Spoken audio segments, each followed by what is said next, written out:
Συνάδελφοι, καλησπέρα σας. Και πάλι από το 6ο Διεθνές Συνέδριο για την Πρόθεση της Εκπαιδευτικής Καινοτομίας. Είμαστε έτοιμοι να ξεκινήσουμε το απογευματινό μας σέζιο με 4 πάρα πολύ ενδιαφέρουσες ομιλίες. Η πρώτη εκ των οποίων είναι με τη δόκτωρ Πέλη Καλλιόπη-Γαλίτη από το τμήμα της Παιδαγωγικής Ψυχολογίας του Πανεπιστημίου του Wisconsin-Madison με τίτλο «Εκπαίδευση στη συγχώρεση. Μια καινοτόμως δράση αντιμετώπισης του θυμού και της βίας στα σχολεία». Κάτι το οποίο έχουμε ακούσει αρκετά πράγματα τελευταία, αλλά δεν γνωρίζουμε στην ουσία τις λεπτομέρειες του και η κυρία Γαλίτη είναι η πλέον ειδική σε αυτό.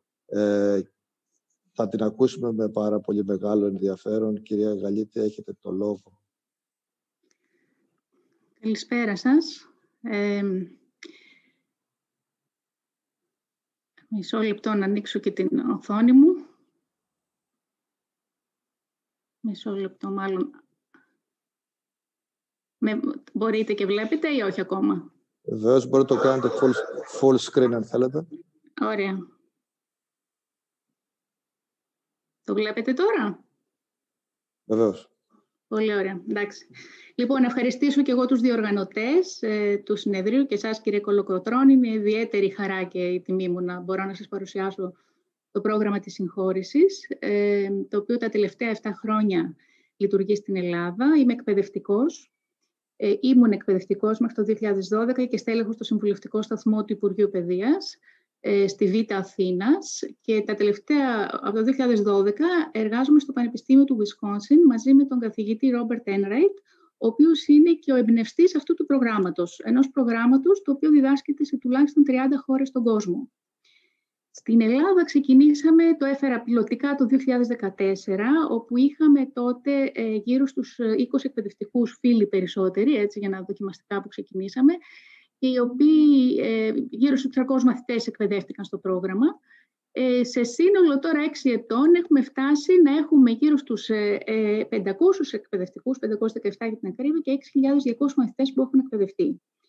Το πρόγραμμα αυτό ξεκίνησε από την Αθήνα την πρώτη χρονιά, πήγαμε στη Θεσσαλονίκη την επόμενη, καταλήξαμε στην Κόρινθο, στην Αργολίδα την τρίτη χρονιά και μέσα σε αυτά τα 6 χρόνια τώρα πλέον έχουμε πάει και στις Σέρρες, στη Λάρισα, ήρθαμε πέρυσι και σε πολλές άλλες πόλεις της Μακεδονίας κυρίως.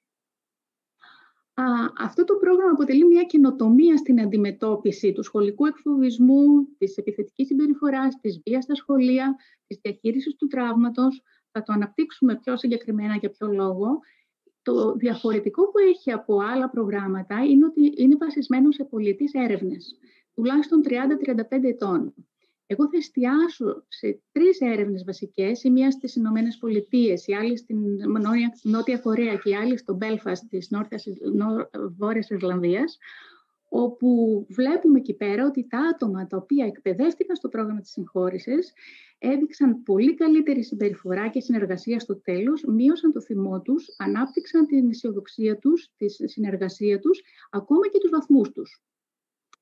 Στην Ελλάδα έχουμε μια μικρότερη εμβέλειας έρευνα. Το κάναμε το 2016 με 2018 σε 135 εκπαιδευτικούς από όλη την Ελλάδα, όπου είδαμε πραγματικά μια στατιστικά σημαντική αύξηση ως προς στο δείκτη συνεργασίας, στο συνολικό δείκτη συνεργασίας των μαθητών που εκπαιδεύτηκαν στο πρόγραμμα σε σχέση με την ομάδα ελέγχου η οποία δεν εκπαιδεύτηκε στο πρόγραμμα. Είμαστε σε διαδικασία και νεότερων ερευνών.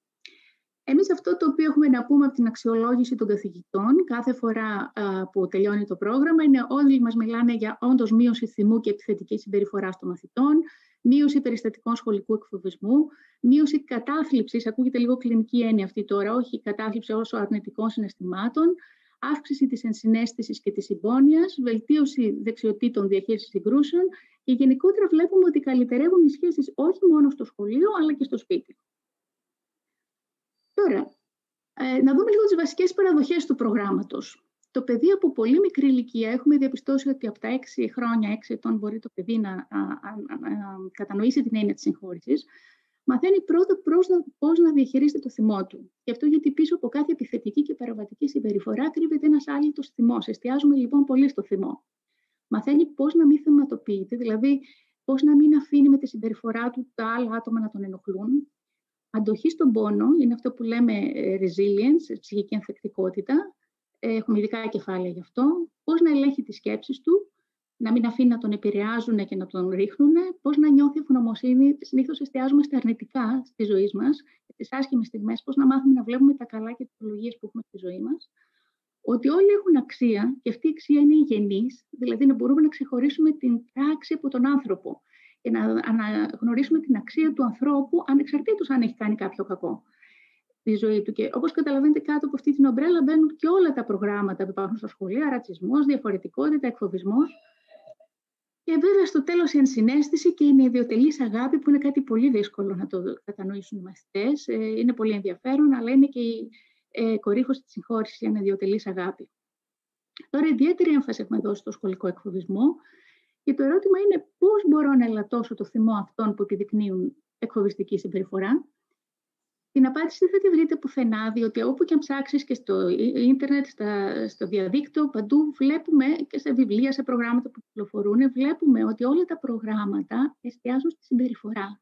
Μίλα, μη φοβάσαι. Μίλα σε κάποιον μεγαλύτερό σου. Μην είσαι παθητικός παρατηρητής.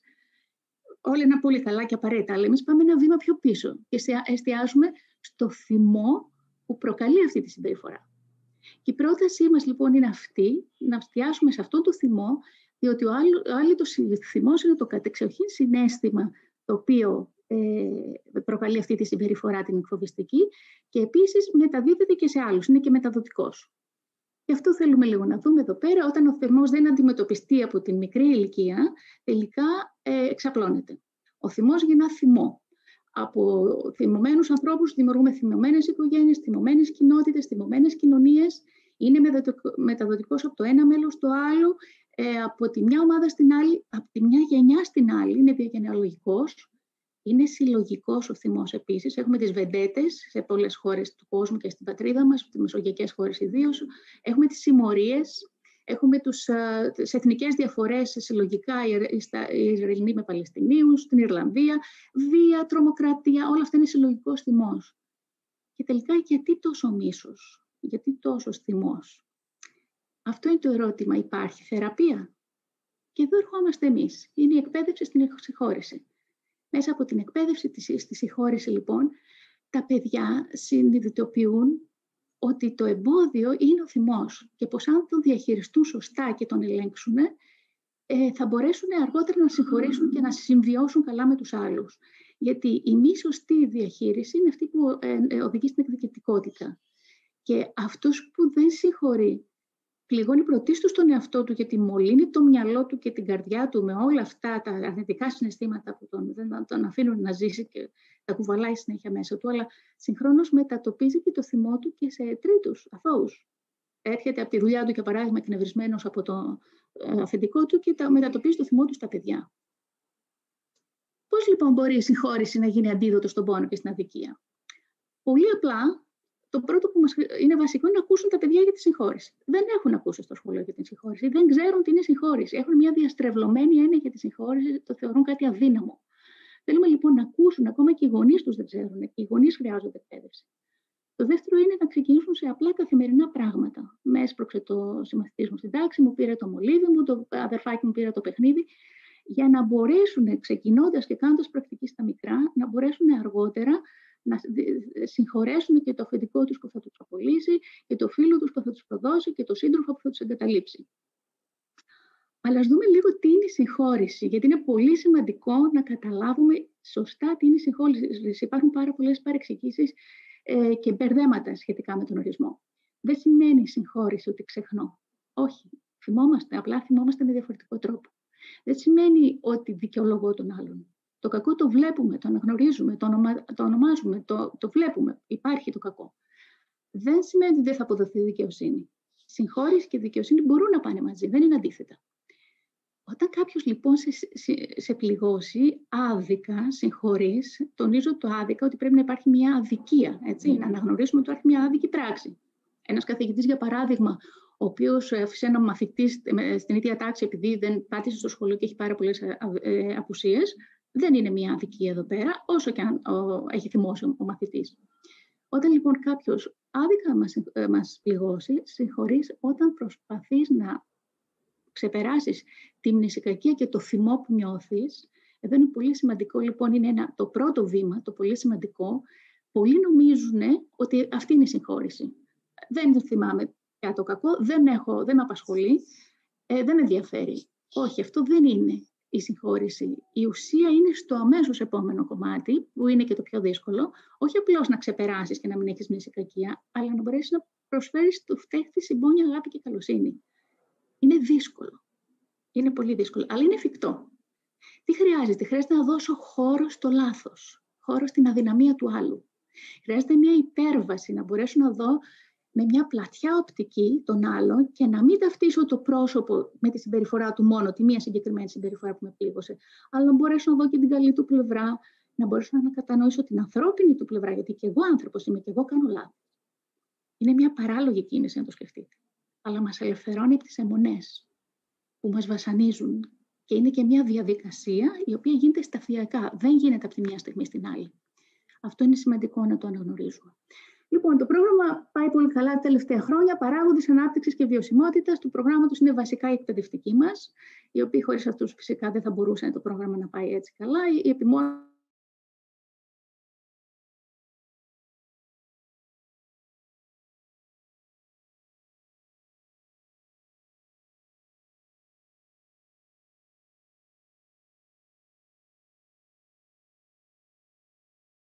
πόλεις που πηγαίνω, 30 εκπαιδευτικοί όριο, είχαμε βάλει 20, πήγαμε 30, καμιά φορά το υπερβαίνουμε και αυτό, έχουμε πάρα πολλές αιτήσεις.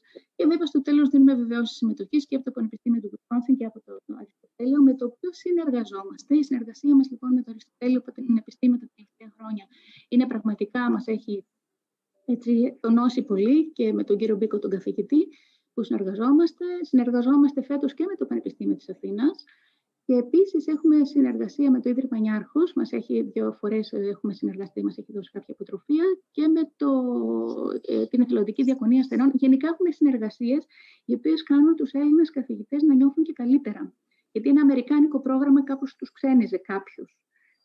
Τώρα όμως νιώθουν μια ασφάλεια μεγαλύτερη. Το πρόγραμμα το έχουμε προσαρμόσει στα ελληνικά δεδομένα. Ήταν κάτι πολύ εύκολο, διότι βασίζεται στα ηθικά νοικομάχια του Αριστοτέλη. Όλη η θεωρία, το 80% βασίζεται εκεί. Εμείς έχουμε παράλληλα εμπλουτίσει με ιστορίες από την μυθολογία, από την ελληνική ιστορία, από τη χριστιανική πίστη μας ακόμα. Έχουμε εμπλουτίσει το πρόγραμμα, είναι καθαρά ελληνικό. Το εκπαιδευτικό υλικό τώρα βρίσκεται σε αυτά τα 2 βιβλία. Το ένα είναι το Αξιοποιώντας τον καλύτερο με αυτό, το οποίο απευθύνεται σε μαθητές γυμνασίου. Το Σύγκρουση και Συνύπαρξη απευθύνεται σε όλες τις τάξεις. Είναι 3 επίπεδα, από το νηπιαγωγείο μέχρι την τρίτη δημοτικού, από την τρίτη δημοτικού μέχρι τη δευτέρα γυμνασίου και από την τρίτη γυμνασίου μέχρι το λύκειο. 8 μαθήματα για κάθε επίπεδο. Τουλάχιστον 2 διδακτικές ώρες χρειάζονται για το κάθε μάθημα, ίσως και 3. Και χρειάζονται τουλάχιστον 16 εβδομάδες, έχουμε διαπιστώσει, σε εβδομαδιαία βάση, για να δούμε τη διαφορά στο σχολείο και στους μαθητές.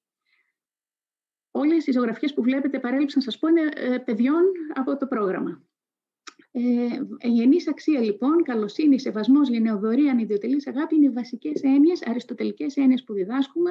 Έχουμε προσθέσει τη μεγαλοψυχία, μια κατεξοχήν βέβαια αριστοτελική έννοια, την ταπεινοφροσύνη, την ενσυναίσθηση.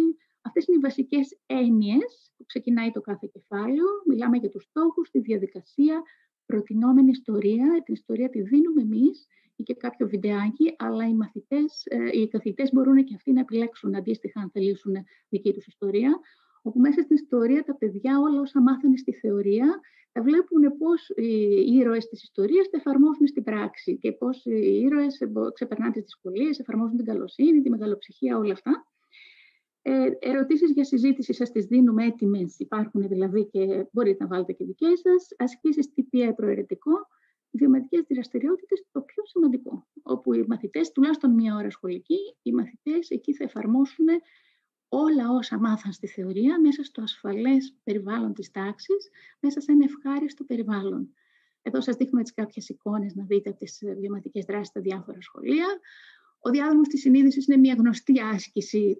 Θέτει ο καθηγητής ένα δίλημμα, ο εκπαιδευτικός, κάτι που συνέβη στην τάξη, κάτι από το βιβλίο της ειδικότητάς του. Ας πούμε, ένας θεολόγος έβαλε το δίλημμα της ιστορίας του Ιωσήφ, που στην Παλαιά Διαθήκη τον πέταξαν στο πηγάδι. Η αδερφή του θα συγχωρήσει ή δεν θα συγχωρήσει. Έντυσε και τα παιδιά, ήταν πολύ όμορφο. Και αφού συζητήσουν λίγο την ιστορία, μετά χωρίζονται οι μαθητές, κάνουν ένα διάδρομο και περνάει ένας μαθητής και από τη μια πλευρά του φωνάζουν ότι για ποιο λόγο πρέπει να συγχωρήσει, από την άλλη για ποιο λόγο δεν πρέπει να συγχωρήσει. Είναι ουσιαστικά οι φωνές της συνείδησής μας, οι εσωτερικές φωνές που έχουμε όλοι, και στο τέλος πρέπει να αποφασίσει ο μαθητής αν θα συγχωρήσει και για ποιο λόγο. Το συζητούν στην τάξη. Σας δίνω έτσι κάποια ενδεικτικά βιωματικές ασκήσεις.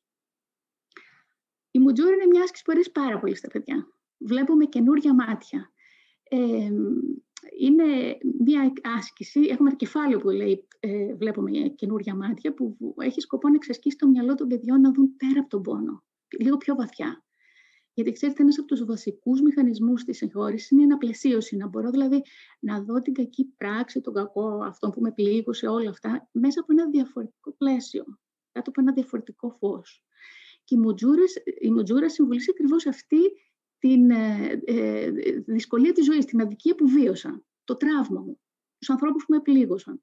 Και τώρα, ας πούμε, πώς μπορώ να μεταμορφώσω αυτό που με πληγώνει, να το δω διαφορετικά. Δεν είναι αυτό που βλέπω, υπάρχει κάτι διαφορετικό που μπορώ να δω με καινούργια μάτια.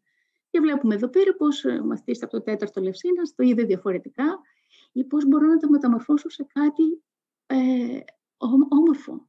Η μουτζούρα μπορεί να γίνει και ένα κομμάτι τέχνης. Μπορώ εγώ να την κάνω. Γιατί το μήνυμα που δίνουμε είναι ότι με υπομονή και κουράγιο μπορούμε να μεταμορφώσουμε το τραύμα μας σε ένα κομμάτι τέχνης, αρκεί να το δούμε διαφορετικά. Μπορεί να είναι πόδινο, δεν είναι εύκολο, αλλά τελικά αυτό που καταλαβαίνουν οι μαθητές είναι ότι και αυτό που μας πήγε μπροστά είναι αυτό που μας πόνεσε. Αυτό που μας πονάει μας πάει μπροστά και μπορούμε να το δούμε έτσι με αυτή την οπτική. Το δέντρο των καλών λογισμών. Τα παιδιά είναι πολύ συνηθισμένη άσκηση, φτιάχνουν με τα φύλλα καλές σκέψεις για τους άλλους. Εδώ πέρα μια άλλη παραλλαγή από το μακροχώρι της Λάρισσας. Στους μαθητές τους γύρω από τα φύλλα τα καλά τους χαρακτηριστικά. Καθαρίσαμε τον κήπο της ψυχής μας με αγάπη και συγχώρεση για τον καινούριο άνθρωπο, γυμνάσιο Τριαδρίας. Το παιχνίδι που θα αλλάξει τον κόσμο, από την κυρία Κουρσταλάκη, την καθηγήτρια, οι καθηγητές μας είναι πάρα πολύ εμπνευσμένοι και πολύ δημιουργικότητα. Εδώ είναι μια δασκάλα από ένα σχολείο της Γλυφάδας που δημιούργησε με τα παιδιά αυτό το παιχνίδι, το επιτραπέζιο, όπου αριστερά είναι σκοτεινά, όσο προχωράς και συγχωρείς, γίνεται πιο φωτεινό και νικάς αυτός που συγχωρεί. Μια πάρα πολύ ωραία δραστηριότητα και η διάδοση του μηνύματος από το 2ο Γυμνάσιο Γέρακα, η κυρία Ζερεφού, είναι ο ραδιοφωνικός σταθμός που δημιούργησαν, μια 15ημερη εκπομπή για τη συγχώρηση, την οποία την ανεβάσαν και στην πλατφόρμα του European School Radio, συμμετείχαν στο μαθητικό φεστιβάλ ραδιοφώνου στο Βόλο με 50 άλλα σχολεία. Μαθητές είναι ενθουσιασμένοι. Μιλάνε, εκφράζονται, τους ακούν οι φίλοι τους, τους ακούν οι γονείς τους, οι συγγενείς τους. Πάλι από το 2ο Γυμνάσιο Γέρακα, η αίθουσα της συγχώρησης από την κυρία Ζερεφού, όπου είναι μια πάρα πολύ ωραία ιδέα αυτή.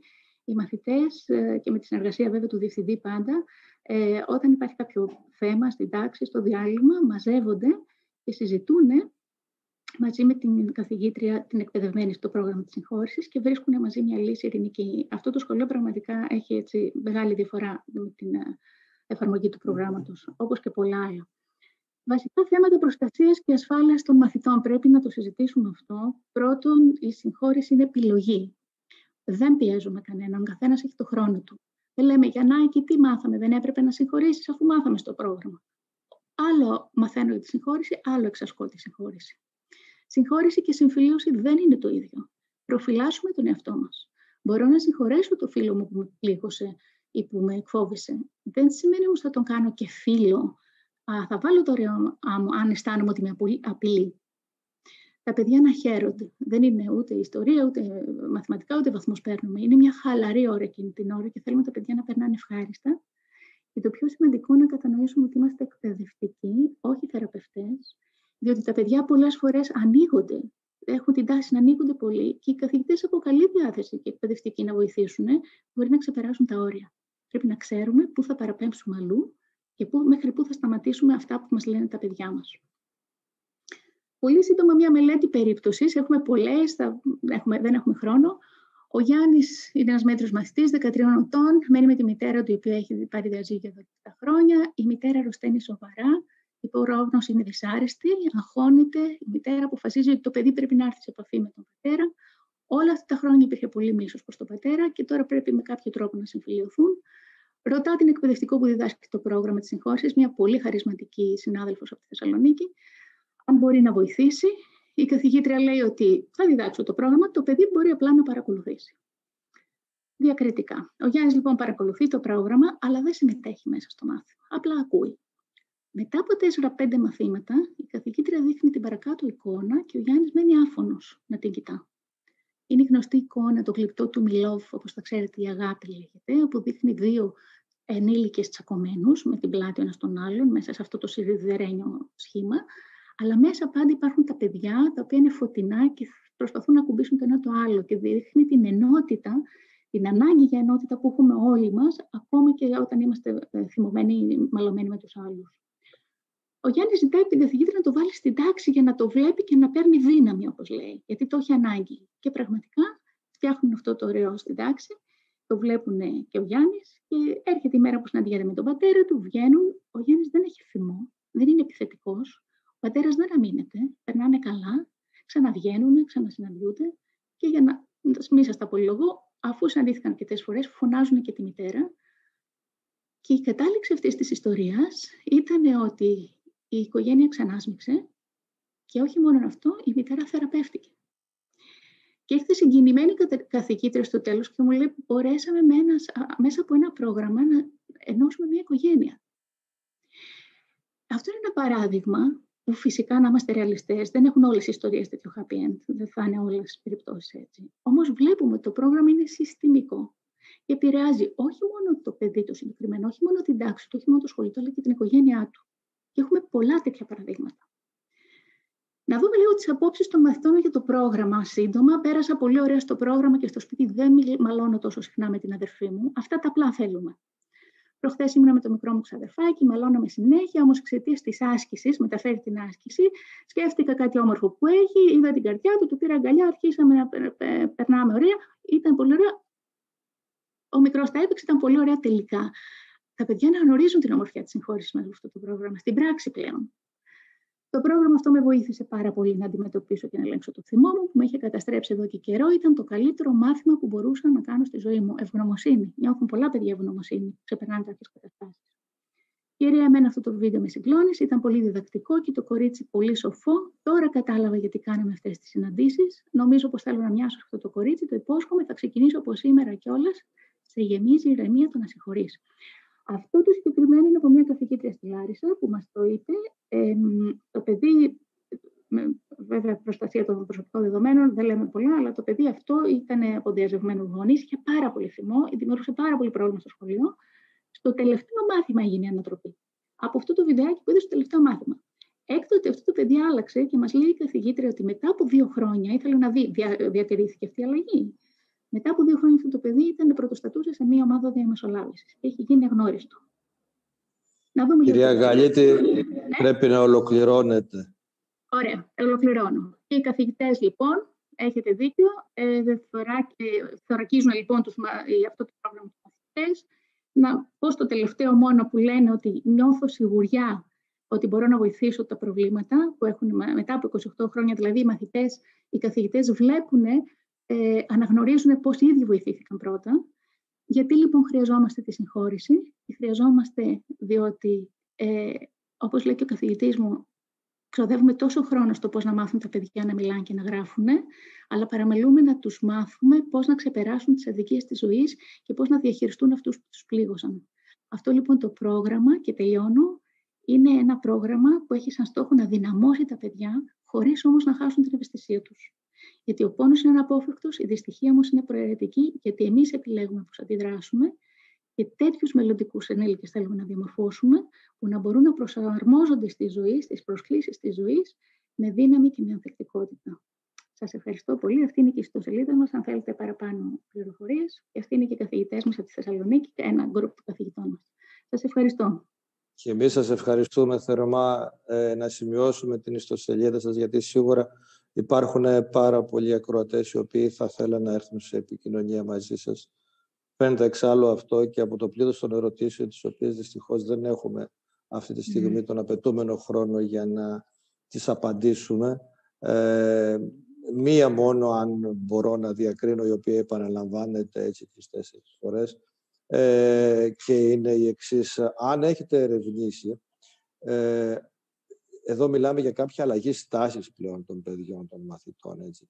Αν αυτή η στάση λοιπόν έχει διάρκεια, δηλαδή συνεχίζει να υπάρχει και μετά από 1, 2 ή 3 χρόνια. Αναφέρατε ένα παράδειγμα, το τελευταίο παράδειγμα με το παιδί αυτό, το οποίο άλλαξε στην ουσία προς το καλύτερο και μετά από 2-3 χρόνια η πορεία του ήταν εντελώς διαφορετική. Αλλά αν έχετε κάνει μια πιο μεθοδική έρευνα για αυτό το θέμα. Ναι, και τη βιωσιμότητα του προγράμματος είναι μέσα στους στόχους μας να κάνουμε, αλλά στα 6 χρόνια που δουλεύετε το πρόγραμμα έχουμε πάρει feedback από πολλούς καθηγητές και θα σας πω και μια συγκεκριμένη περίπτωση από ένα σχολείο ιδιωτικό της Αθήνας, όπου ολόκληρη τάξη είχε κάνει το πρόγραμμα στην 1η γυμνασίου και όταν στην 3η γυμνασίου μετά από 2 χρόνια δημιουργήθηκε ξανά πρόβλημα, αυτά τα παιδιά μαζεύτηκαν με την καθηγήτρια, ζητήσαν την καθηγήτρια της συγχώρεσης και λύσαν το πρόγραμμα με βάση πάλι τις αρχές της συγχώρεσης. Και εντυπωσιάστηκε η καθηγήτρια με το πώς είχαν κρατήσει και αυτά 2 χρόνια μετά όλες τις αρχές του προγράμματος και τις εφαρμόζαν για να λύσουν το πρόβλημα που αφορούσε την τάξη. Οι έρευνές μας στο εξωτερικό δείχνουν ότι υπάρχει βιωσιμότητα. Στην Ελλάδα, εμείς έχουμε την εμπειρία μας στην προσωπική, αλλά είναι στο στόχο μας να κάνουμε και τέτοιες έρευνες. Ναι. Και η κυρία Κολάτου, μια ερώτηση. Κυρία Γαλίτη, γεια σας. Χάρηκα πάρα πολύ που ήμουν εδώ τώρα να ακούσω την ομιλία σας. Με συγκινήσατε πραγματικά και διέκρινα και μια συγκίνηση και σε εσάς, που σημαίνει ότι πραγματικά το πιστεύετε όλο αυτό το πρόγραμμα και το υποστηρίζετε.